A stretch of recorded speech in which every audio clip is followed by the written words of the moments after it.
Celsius earn assets belong to bankrupt crypto lender, judge rules. The move confirms that crypto platform customers do not own their assets if they're using certain services or products. A federal judge ruled that customers of Celsius's interest-bearing earn product had turned over control of their assets to the bankrupt crypto lender, meaning they are part of the company's bankruptcy estate.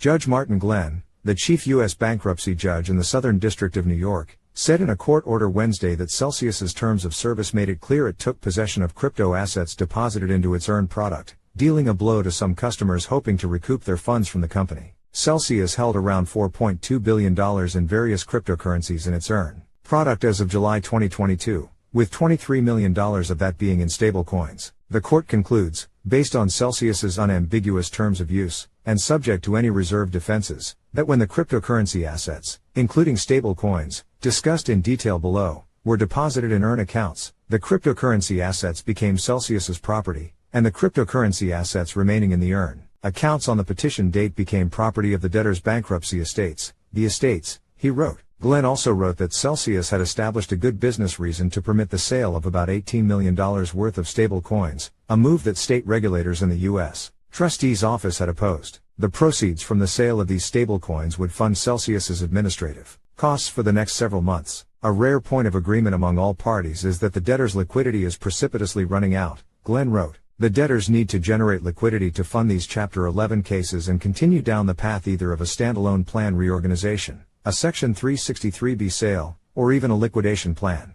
The ruling allowing Celsius to retain control over the assets in its earn account will have ramifications for cryptocurrency investors using similar products across other platforms, a number of which have also entered bankruptcy in recent months. The issue of ownership of the assets in the earn accounts is a contract law issue. The debtors and committee argue that the cryptocurrency assets deposited in earn accounts were owned by the debtors and are now property of the estates. Many earn account holders, argue that the account holders, rather than Celsius, own the cryptocurrency assets in the earn accounts and that cryptocurrency assets should promptly be returned to them, Glenn wrote. Some of these account holders had argued that Celsius was in breach of its own contract or that Celsius had failed to uphold its fiduciary duties, but the judge called Celsius's terms of service unambiguous. The court will hold a hearing on January 10, 2023, at 11 a.m. ET to discuss a motion on when Celsius creditors can submit their claims by. A filing from Kirkland & Ellis attorney Joshua Sussberg currently proposes February 9, 2023, as the deadline for proofs of claim, extending certain existing deadlines if approved. Earn versus wallets.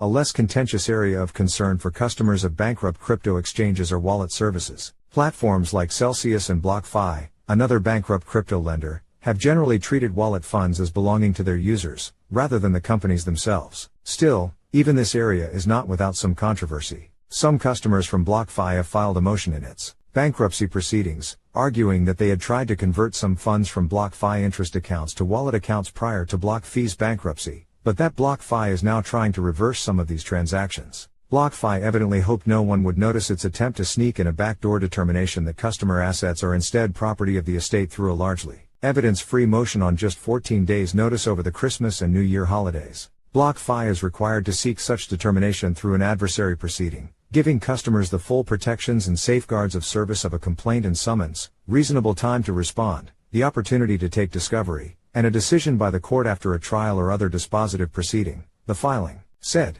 In total, the sum of these accounts adds up to about $1.6 million, the filing said. According to the document, the customers at hand transferred their funds from interest accounts to wallet accounts between November 10, 2022, and November 18, 2022. On November 10, BlockFi announced it was suspending withdrawals, but according to the court filing, the company did not say it was suspending these conversions. Indeed, according to the filing, at no point within this window did BlockFi say it would suspend transfers from interest accounts to wallet accounts. According to the debtor's own motion, instead of actually halting transfers from BIA to wallet, they simply stopped truing up the wallet reserve, the filing said. Each member of the ad hoc committee received an email from BlockFi, confirming that the transfer had taken place. Each member of the ad hoc committee was able to see, in the BlockFi app, that assets had moved from BIA to wallet.